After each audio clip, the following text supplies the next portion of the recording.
Welcome to this video about Tal Memorial 2013, the 5th round. Let's get right to the games. I start with Gelfand against Morozevich, and we get a Benoni, surprisingly, not a Banco. Usually c5 means we go for a Banco, but it's a regular Benoni now. And Gelfand plays the typical setup, occupying the center and playing h3. This is one of the most popular lines against the Benoni, and in fact even against the modern Benoni. Now Moro is playing e6, bishop d3, and takes on d5. Here white actually has got a choice. He can play c takes d5, transposing into the modern Benoni, characterized by the exchange of e and c pawn, and this is the so-called modern main line with h3 and bishop d3, a line that has become popular starting in the early 90s, and nowadays is one of the real main lines of the Benoni, hence the name modern main line. In this move order, however, white has another move, and this is e takes d5. At first sight, this looks a bit unambitious because it only leads to a symmetrical pawn structure and not to white having an extra center pawn. To some extent this is true, but it also means that white still enjoys a space advantage, and this this symmetrical pawn structure means that black's counterplay is reduced to a minimum. In fact, I also always play this e takes d5. I sometimes get it from the King's Indian move order, and e takes d5 I consider to be rather unattractive for black. It's very difficult to get some concrete play. Morozevich played rook e8 check. Gelfand played bishop e3, and here in fact black has tried a number of moves. A well-known move here is bishop to h6, which at first sight looks rather good for black, using this pin here on the e-file, but white can simply ignore all this and castle. After takes, black cannot really afford to take the pawn. This here is far too dangerous. It's just one line with queen h6. There are others, but this is far too dangerous. You cannot really win the pawn. You can continue in this fashion, and black is significantly, maybe not significantly, but black is worse here and needs to defend. The problem is, it's nice that you seem to control e5 with this kind of maneuver, but white has big pressure on the f-file, and there's also those weaknesses. This position would be entirely different if black could play g6 to g7, but okay, this is not possible. So Moro didn't play bishop h6. You can play all kinds of slow moves, but then white castles and get out of the e-file. What he did actually is this one, sacrificing an exchange. And this is known. I mean, set has been played before, but it doesn't really enjoy a good reputation. The idea is that black, by giving up the rook against the dark squared bishop, that black is very strong on the dark squares, and this is true. e5 is a good square for a knight, like this, or some ideas like this are also possible. The dark squares are really a problem for white, but it's an exchange, and I really have my doubts about that. It always enjoyed a really bad reputation, the sacrifice, and in fact, if you look at the game, Gelfand just castled. Now taking on e3 is really not helping, because opening up lines for the rooks is really quite the opposite. Doesn't bring any benefits to black. He developed this piece, and queen d2. And the problem here is that white has a very simple plan, and this is just piling up on the f-file. Rook f2, rook af1, and how does black get anything here? I mean, it's still an exchange. Morozevich was playing rather quickly. I'm not quite sure if he, only speculation now, if he had prepared something here and it wasn't really working out at the board. Or maybe he's just, he's a strange player sometimes, losing interest a bit to what's happening, similar to Ivanchuk. And maybe he's, I don't know, somewhat frustrated by the earlier results or the way the games went. I mean, what I'm getting at is this getting to this position after move 13 is really a bit strange, because white is clearly better. Knight e5 is also not helping this exchange, but it's really easy. White just piles up on the f-file. See, what is black supposed to do? If you move the knight away somewhere, don't know where here, just rook f7. So it's really bad now. Black actually played queen e7 to allow the capture, because at the end you can take e3 and we'll get this pawn. But the issue is white just wins d6 while attacking this bishop, and c5. So white has given back, returned the exchange, but won a pawn as compensation. And it's really nice now, this extra d pawn with d6, knight d5. Then the knight is also going to be a very strong piece. This bishop is not doing much. So white is essentially winning here, and it took a bit of time, but and also there was the odd improvement for white to win quicker, but he never really let it slip. Yeah, white now 2 pawns up. Check.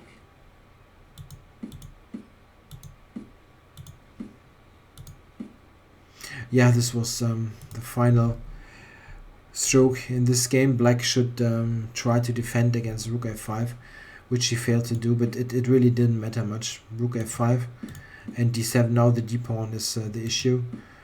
After rook move, there's this check and queen d6, and this is just deadly. Threatens to take on f8 with mate, so the queen cannot move. And after a capture, white is promoting the pawn. There's no way to stop it. If black blocks it, then there's this coming, and black just loses in a very simple manner. Yeah, one of those games where you really don't know what the black player was getting at. I don't know, maybe he's really having some psychological issues or something. I don't know, just speculation, because this is really weird. It's well known that this is not enough, and especially against Gelfand, who's an excellent defender, this is a really weird choice. So on the other hand, while this tournament is turning into something rather bad for Morozevich, Gelfand is in excellent shape. He's on +2 now, and he's right in the lead. So Nakamura was on +2 also before this round, and now Gelfand is on +2, playing an excellent tournament. He sometimes really gets too little recognition for what he's doing. I think if you, I don't know, maybe you see it differently if you're somewhat older. Let's say I'm approaching 40 myself, so seeing someone in his mid-40s playing the best chess of his career is really something that I see with some I like to see it. Just gives you some hope that you can do good things still yourself, even if you're slightly older. All right, so let's go to the next game and go directly to Nakamura's game. He played the Russian champion Andreikin. They have certainly a long history of blitz matches on the internet and also real life, but also here on ICC. I even covered a couple of them in my channel. So Andreikin going for Queen's Indian. He plays all kinds of openings. Difficult to prepare anything, I guess.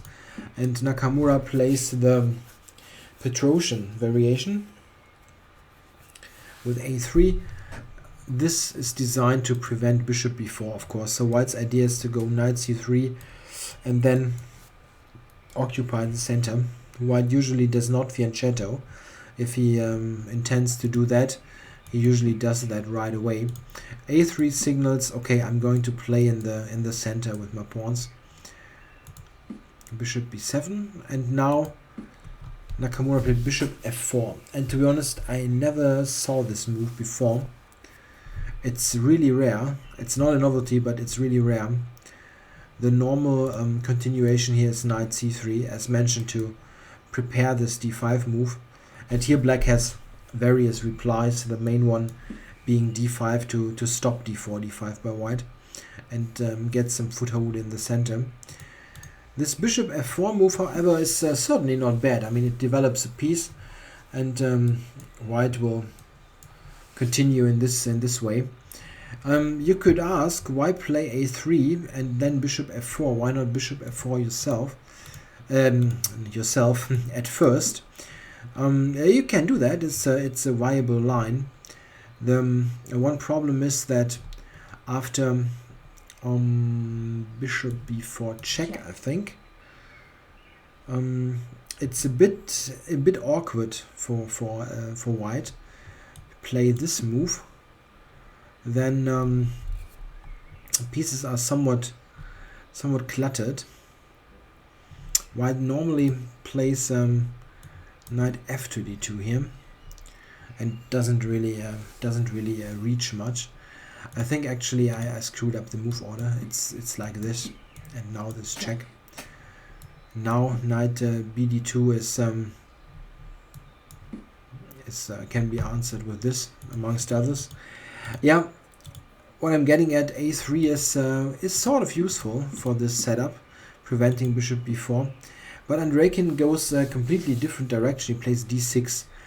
Not quite sure if I would have thought about this move, but the way he's playing it, it makes perfect sense. Actually, d6, knight c3, knight bd7. So he's developing, and he's preparing c7, c5 at the right moment. But depending on what white is doing, if you consider, for instance, white playing e3, then black has this idea. Yeah, this bishop doesn't have any good other square, and now bishop e7 and exchanged. And this is quite comfortable for black. If you get rid of one pair of bishops, then you don't have any big problems. Black has various ideas with c5, e5, f5, so you can put something in the center later. And what pawn you use for this, you can choose according to circumstances. So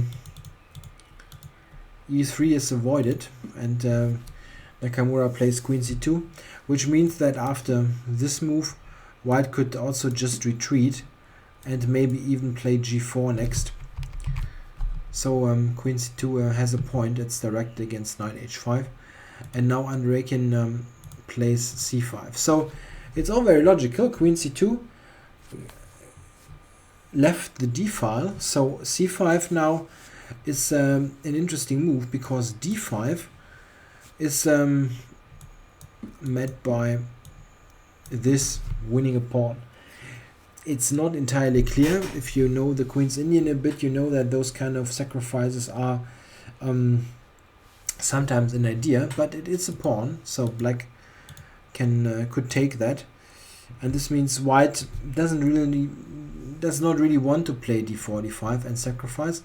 Nakamura just took it, but after knight c5 we see an idea of this setup. The knight quickly transferred to c5, and now those three pieces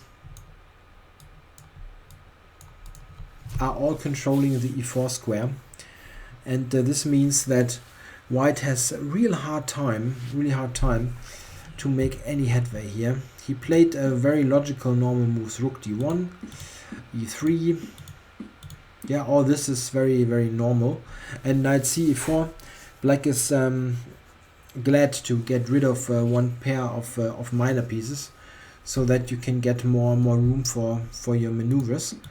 He exchanged that and played rook c8, immediately getting some counterplay here. Queen needed to leave the c file, of course. And now knight to h5, a motif that we already know. And white meets with bishop to e5. Funny move to make sure that there's not even more pieces exchanged. But black doesn't have any big problem with that as well. Bishop retreated, and now knight to f6 and d5. And this means if black can play d5 here, he has completely equalized the game. In fact, Nakamura now captured on d5, bishop d5, queen a4, and now after bishop to c6, queen b3, bishop d5, they agreed to a draw with this back and forth maneuver of bishop and queen. Yeah, white has no real option to avoid that. Nakamura is the kind of person to really look with some passion to fight and to try to continue, but there really is nothing. You could try bishop b5. This is the only thing to avoid the immediate draw. But in this kind of position, I mean, black is even somewhat better coordinated here. You're somewhat quicker here on this files. Maybe there's queen c2. So this is more like playing for a loss, yeah, than playing for win as white. White isn't in serious trouble here. I'm not saying that, but it's really a kind of a non-starter for trying to win a game as white. It's I think it's good for Nakamura to sometimes just recognize, okay, I got nothing. If I continue to play, I might overpress and lose, so let's just draw this and pick some other battle. So a rather uneventful and boring draw, but you need to do those once in a while for a tournament victory as well, and not play every game, let's say, with a crowbar at the end and even lose it. Okay, so next game is Kramnik against Karjakin. An English opening, and maybe a quick word about the move order. We get knight f6, knight c3, e5. You might ask, okay, why is black not playing e5 on move 1 and then knight f6, yeah, like that? Of course, black could do that. It's not a bad move order or anything. But first going knight f6 has some idea. After c4, e5, white has the important alternative g3 when you don't move this knight so early. And this is a slight difference in quite a number of lines. For example, if black plays something like this, how are you going to develop now? Of course, you can play d5. But not having played knight c3 means that, for example, a move like bishop b4 is completely useless now. And black needs to do something else. He can play this, but this means a further bishop move is just different, because the knight is already committed to c6. This means that g3 is an important resource for white. It's not leading to something especially great, but it gives white some additional options. And by going knight f6 first, you're sort of asking white, okay, what are you doing next? You really want to play g3, which would fit in this repertoire. White can do that, it's not a bad move. But here black might say, alright, I don't want e5 now, but I switch back to c6, for example, to sort of Slav setup. Or black can also, oops, not this. Black can also say, okay, then I go e6 and d5. I don't mind a Catalan, I play that all the time. So knight f6 is a flexible move. Only on knight c3, e6, e4 is something that black usually wants to avoid. The Mikenas variation, it's pretty dangerous for black. So quite often black now goes to this e5 setup, just like Karjakin did in this game. So this is a quite clever move order to avoid some sidelines. Okay, we get the reversed dragon here.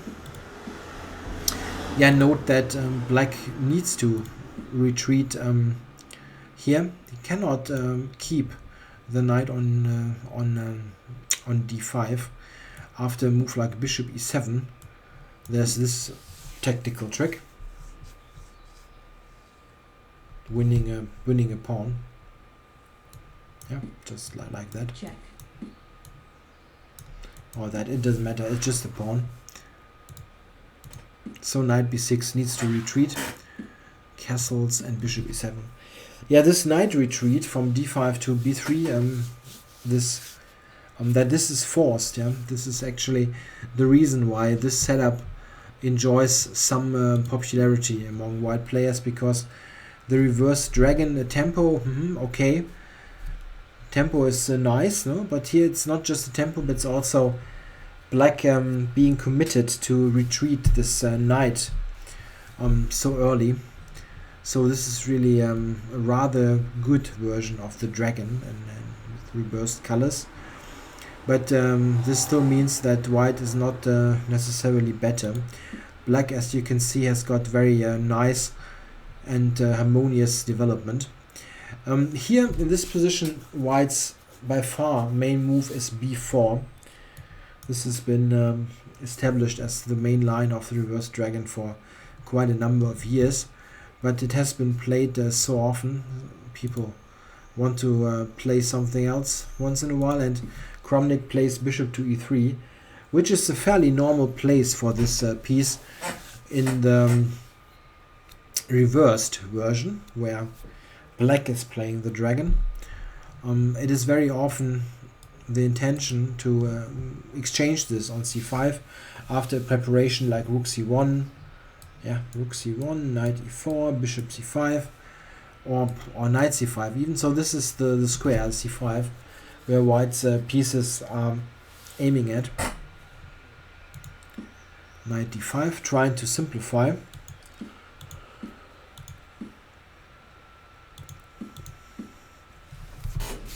Yeah, this position is certainly somewhere between equal and maybe a little something for white, but it's if it's a little something, it's very little.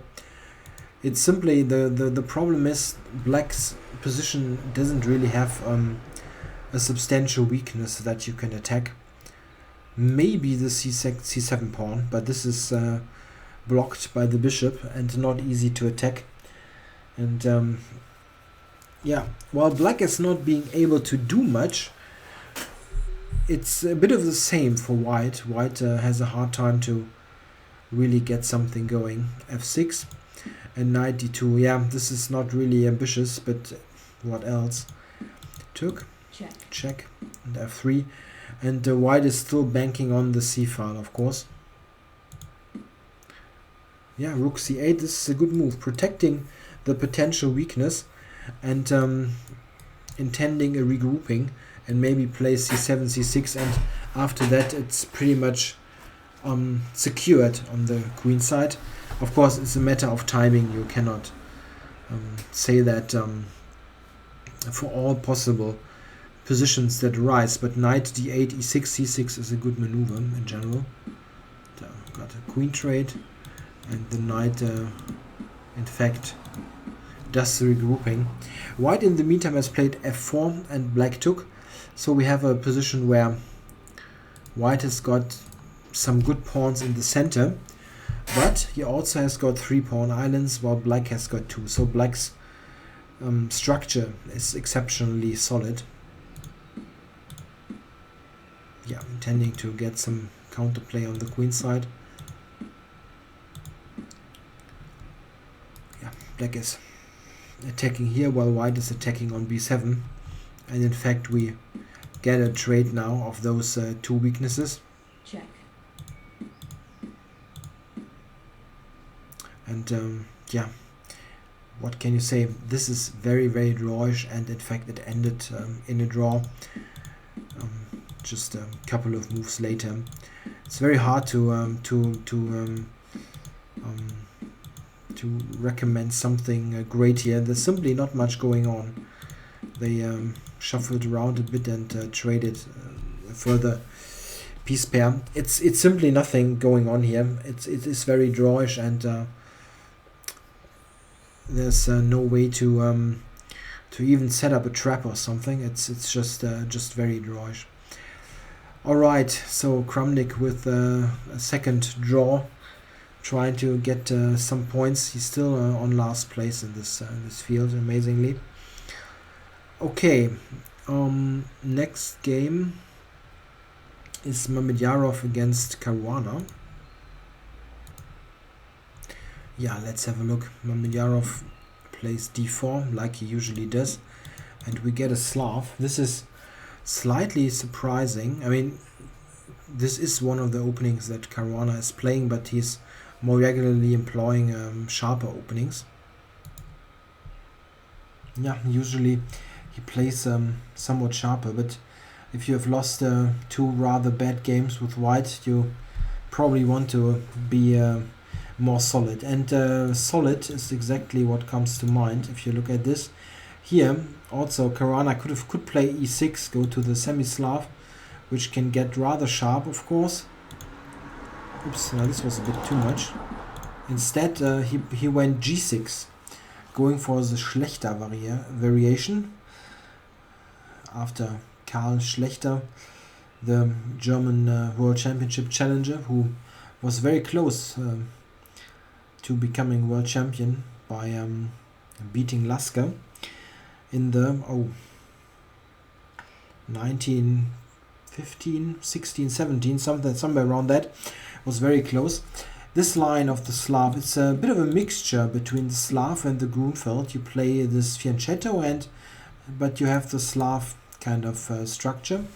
Nowadays, the main practitioner of this line is Gata Kamsky, who's really made a living out of this. He has employed this and similar lines so often and with such excellent results that it's yeah, okay, it's still the Schlechter variation, but it's also could be called the Kamsky variation in some way. Yeah, black is solid in the center, but has fianchettoed. And what's the next idea here? Black can play various moves. He played here bishop g4, which is again the most solid line. The idea is that after this you just take it and then set up the pawns all on light squares. So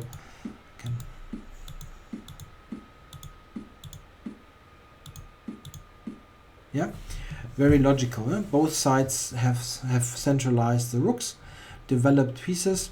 And what is black set up? He's got all pawns on light squares. He's got the dark squared bishop, so the ideal pawn formation, bishop and pawns. Black has no bad piece. Everything's nicely centralized, and it's simply an excellent position to just stay. Black has very little active idea here. He can maneuver around a bit, and maybe if the moment is right, play e5, c5 or b5, but all these moves are only playable if white does something really wrong. It's usually a kind of waiting game that black is playing, and hoping that white is somehow overextending himself or making some bad judgment in progressing. Yeah, what is white's plan after all? Actually, white only has two real plans. The first one is the one that Mamedyarov is playing, pushing e4. Quite logical to advance in the center. And the other idea, and this is seldom played simply because you usually don't manage to get it on the board, is to play c5. Let's get rid of a couple of errors. To play c5 and closing the queen side, and play f4. So you would need to move the queen first. And this is the big clamp. c5, f4, then g4 even, advancing our pawns and try to sort of suffocate black. This can be strong, but it's not so easy to realize. In fact, in the game, Mamedyarov went for this e4 push after a couple of moves. E4, black takes, and now we see the second structure arising here. The typical e6 c6 structure against d4 c4, and this is not so clear cut, the structure, because there's a certain imbalance here. The imbalance is that white has got two bishops, but this bishop on b2, this b2 bishop, is at the moment only a defensive piece, defending this pawn, and black can set up quite some pressure against the pawn. If we look at the further course of the game, just a couple of more moves, we see that black is intensifying his pressure on d4, and he's blocking d5, so this advance d4 d5 is prevented. If white is not managing to play this d4 d5, he's almost out of ideas. What else is there? You cannot really do something on the queen side like b4, a4. This is only weakening. On the king side, well, g4 gives away h4. It's also not easy. So it's a bit difficult for white to make any progress. Of course, the same applies for black. Black is also not in a position to do any great maneuvers, but he's exceptionally solid. So I guess this was Caruana's idea, to get such a very solid position, and just maybe try to play for a counter attack if possible, or if white doesn't do anything out of the ordinary, just draw it. Okay, let's put a couple more moves on the board. Yeah, this is interesting. With bishop a5, white managed to provoke this pawn move, and this is, oops, this is a weakness now, but white can never really take it. If you look at this here, a5, for example, if white would take now, this is something to check, then in fact after queen e7, white must be cautious. You shouldn't take on c6, for example. After rook takes, bishop takes, black is clearly better, really clearly better. It's at first you think, this is opposite colored bishops, but these bishops are indeed very very different, because this bishop is putting pressure against f2. With queen f6 to come, there's even more, and we have a situation where two pawns by black are blocking three white pawns, so white cannot advance any of this. This means that black is effectively playing a pawn up, and he's got this pressure, as mentioned, against f2, which is even more important than the pawn issue. So black is in excellent shape here. This is what white needs to avoid. You shouldn't take there and take c6, so he just drop back, queen g7, and king f1. Black cannot take d4 because e7 is always hanging at the end. Something like this here. Loses a piece. So we have a couple of more maneuvers back and forth with not really much happening. But now white is ready to play d5, and he plays it. However, black has a pretty solid response. He took and played c5, and this is strong, keeping this bishop out of play. You have a good diagonal with your own bishop, and possibilities for knight d4. What white has is, of course, the d-pawn, and he advances this. He advances it. Knight to d4 and d7. So this pawn is nicely protected here. Bishop to e5, f4, and now white tries to invade on the e-file, but it's very difficult to make any substantial progress as white. This piece configuration is really hard to hard to crack. Bishop g7, and now he took on d4. The problem is also black is threatening f5 and getting the pawn, cutting this cover. So this is why white forced the issue he took. And now rook e2. Yeah, now white is threatening to invade on the 7th and make sure that everything's traded down. And after f5, queen e7, in fact, the draw was already agreed. After capturing king h6, there's really nothing white can do. This pawn is basically lost, so you need to quickly get something. Rook e6, the best move, threatening this capture. After king g7, rook b6, and rook takes d7. Not sure which one, this one maybe. It is pretty much a dead position, so they agreed to a draw.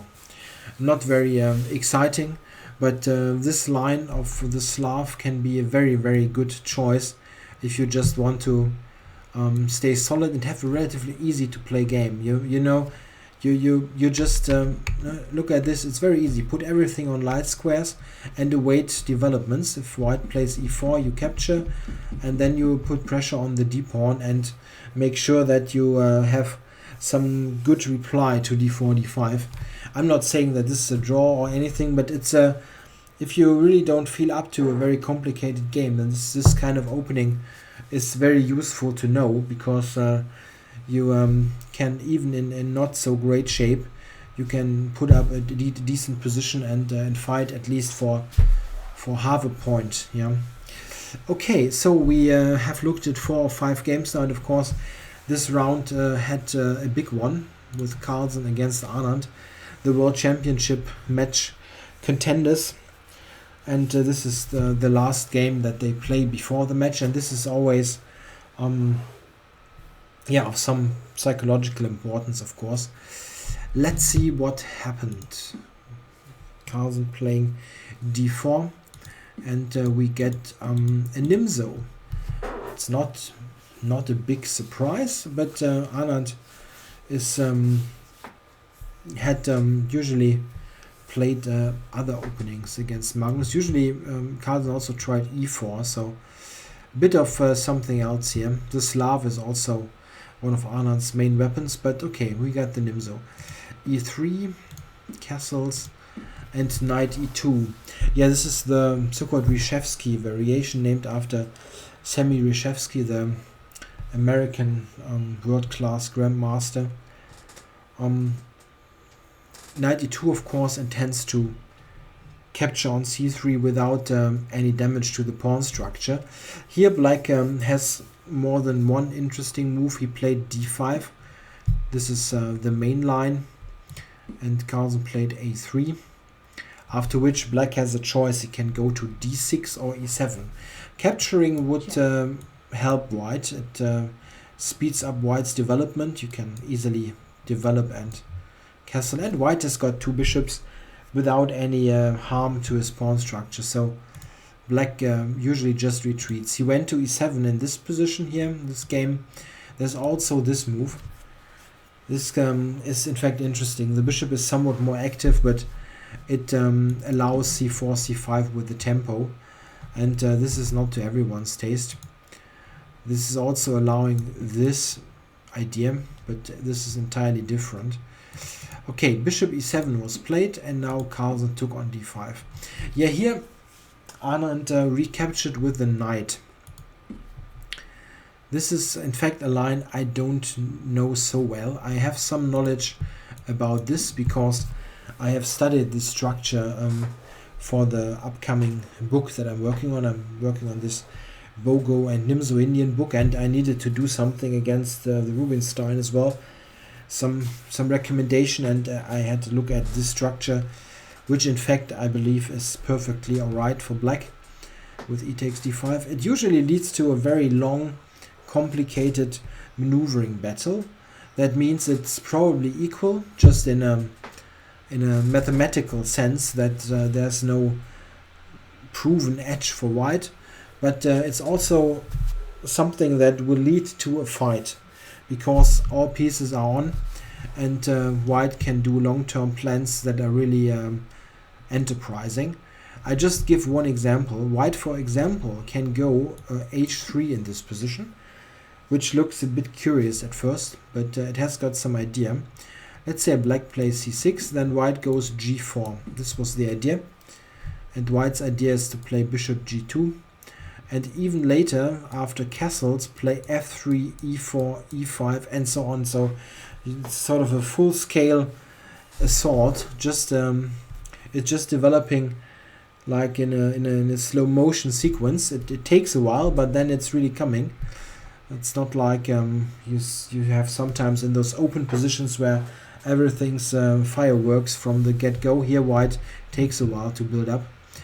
So e takes d5 is a good and solid move, but Anand took with the knight, which is not bad. It only leads to entirely different positions. Yeah, Carlsen played bishop d2. This is a normal response.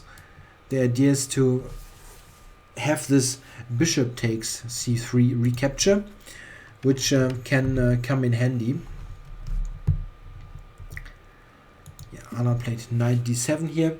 In a game some time ago against Caruana, and Anand had played knight c3, bishop takes, and b6, which was also fairly solid. But now he went knight d7, which is not bad.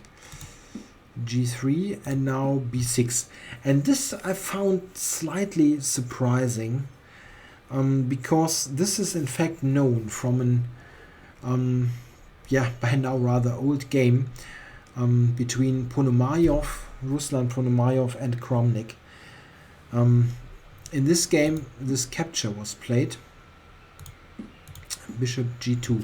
This is exactly the Ponomaryov-Kramnik game, and this is a rather well-known game for this line, because Ponomaryov won an excellent game, which was widely published and was seen as really a model game from white's perspective. And it's quite strange that Anand gets into a very similar kind of position, which is rather uninspiring. In the mentioned Ponomaryov-Kramnik game, Kramnik played knight f6 here. Castles, knight e4. This was Kramnik's game. Rook c1, bishop b7, queen c2, rook c8, rook d1, bishop d6, and bishop b4. This is important because this bishop b4 move is an excellent move, really, where white gets rid of his somewhat bad bishop on d2 and exchanges it against a very strong bishop. And this in fact really leads to some advantage. After queen f6, knight c3, takes, c6, and bishop d6, queen d6. We had a very one-sided position that Ponomaryov managed to win in excellent fashion against Kramnik.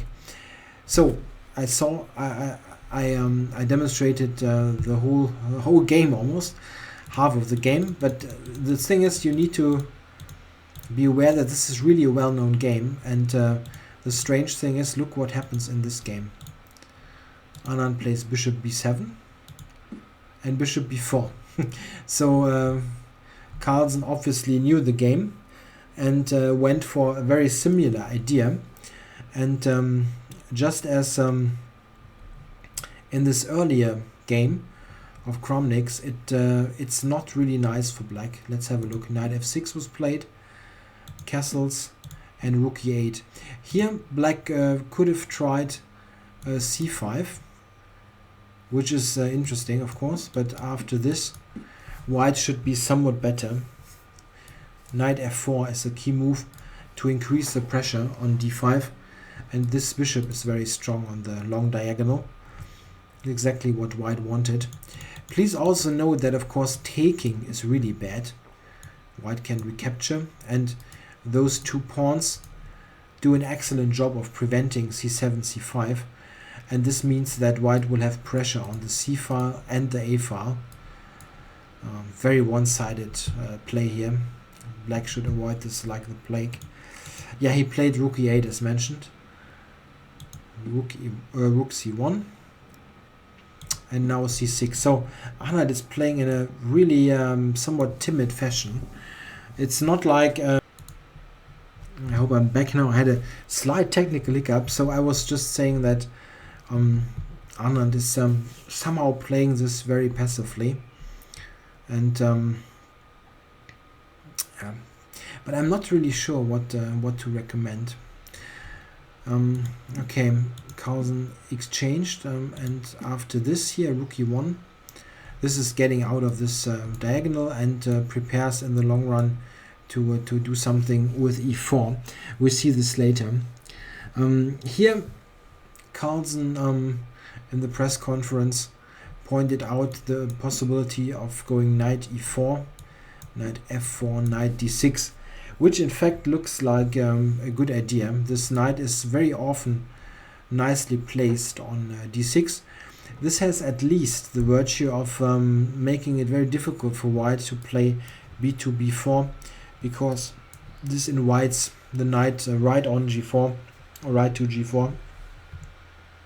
They really don't want a black knight, so b4 is at least prevented. But still, look at this. This bishop is really bad, and this pawn is a weakness. This is a really one-sided affair. White is better, and black is just somehow struggling here. It's simply that this maneuver with bishop b4 is just very strong, getting rid of the bad bishop and making sure that black's bishop is going away. Okay, this knight e4 d6 was, I think, a possible improvement. What Anand played is played queen to d6, knight f4, and now bishop c8. This is an idea to improve the bishop, going to f5, going to e4. But as Carlsen said, I understand the idea of this move, but I don't think it's really working. And yeah, maybe this is indeed the case. If you look what's happened now, he played queen a4, attacking the pawn. And what is black supposed to do now? If black covers this, white has the very strong move queen b4. It's funny, it's the same idea. Again, bishop d4 and bishop d2 to b4 to exchange, and now queen a4 b4. And if you look at this, just for instance, we see that white has a pretty substantial threat here of going b4, b5 and getting to d5. Also, there's knight d3, e5. This is just terrible, this position. Black is getting tortured here. Bishop d7 is not really helping. This is why Anand played rook to c7. Yeah, and now this position, if you don't know the game yet, you can, if you like, treat as an exercise. What's the best move in this position? White has one move that is exceptionally strong and makes sure that white is really getting somewhere in this game. It's all nice, but it's not like a direct win. At this moment, you need to make some substantial progress. If you like, you can stop the video and think about this. It's not a tactical solution, it's more like a strategical idea. Yeah, the right move and very strong move here is f3. The idea is to go e4. It prepares e4 and e5. And this also means that this bishop c8 move, which intended bishop f5, is simply useless, because it would be answered with e4 and white wins a piece even with e4, e5. And now in this position, black is surprisingly helpless. It is very difficult to even stay on the board. Anand played bishop to e6. If you go back to make sure that you're out of e4, e5, there's this coming.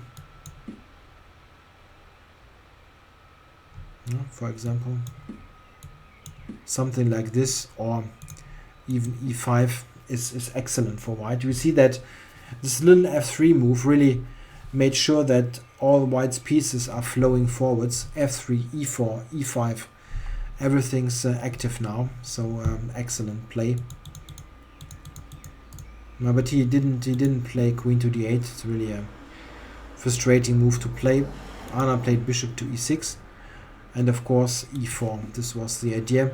Yeah, and black cannot allow e4, e5. He took on e4.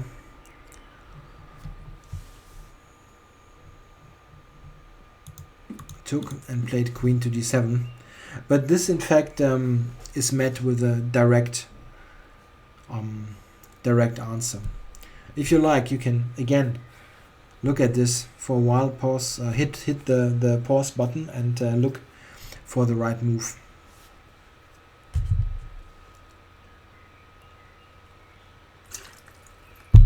Yeah, this time it's a tactical solution, and this is e5. This is certainly, I'm sure, the first move that many people would think of, but if you really calculated the whole sequence, then it would be really strong. Takes on d7, rook takes. Of course, you needed to take with the rook. It was attacked, and now knight e6. This is very strong. Takes and bishop h3, and this is already the collapse of black's position. He really has no move now without losing substantial material. Let's say rook e8, for example. You take, and then the combination of the bishop and the rook will win decisive material. Black is already lost here. He played king to h8, and this lost due to e5, knight back, bishop e6, rook back, and now white entered on the 7th. And this is the final decisive move, after which Anand already resigned. It's quite simple now. White will just can push e6 and then just pick up the d pawn and then win just as you like. You black has no play whatsoever. This bishop on d7 in connection with the pawn simply freezes the whole black position. Black cannot move anything, so Anand resigned. So a really terrible loss in this psychologically important game. And I didn't see the press conference. I only read a brief transcript of what Carlsen said about the game.